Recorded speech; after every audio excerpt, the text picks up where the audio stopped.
Okay, let's dive into this. When you see a company like Acrometa swing from making money to losing millions, it's a huge red flag, right?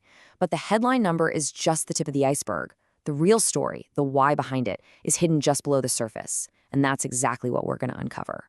And here is that headline number: $4.3 million. That's the net loss we're talking about. A figure like this, it just immediately makes you stop and ask, wait, what on earth happened here? And this chart, wow, it just lays it all out, doesn't it? Look at that. In 2024, they're in the black with a profit of nearly $1.9 million. Fast forward 1 year, and bam, they're in a $4.3 million hole. That's a swing of over $6 million.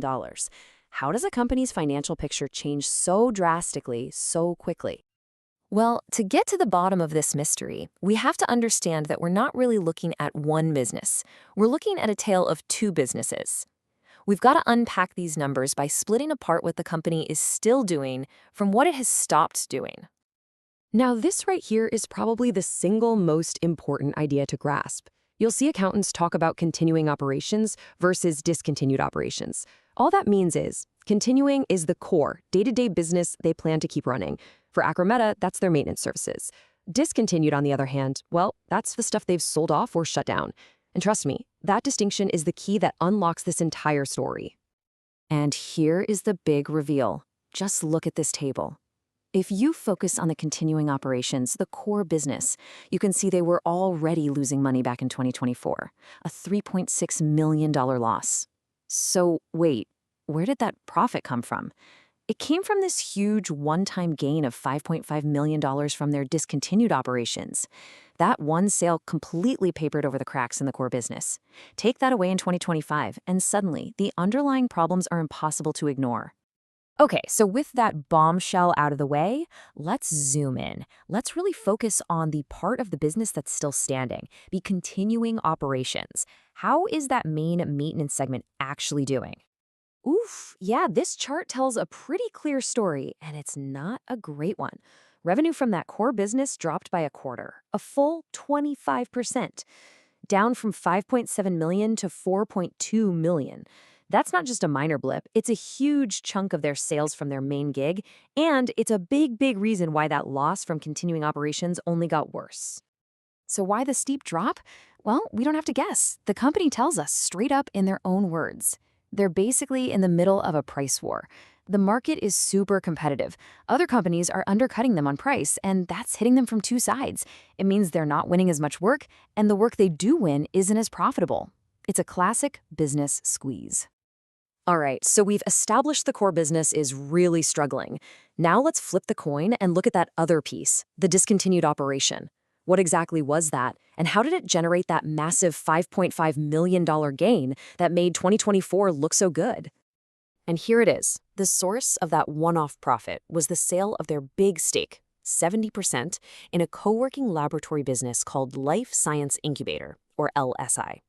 So this wasn't just some small asset sale. This was a major strategic decision to completely exit that line of business.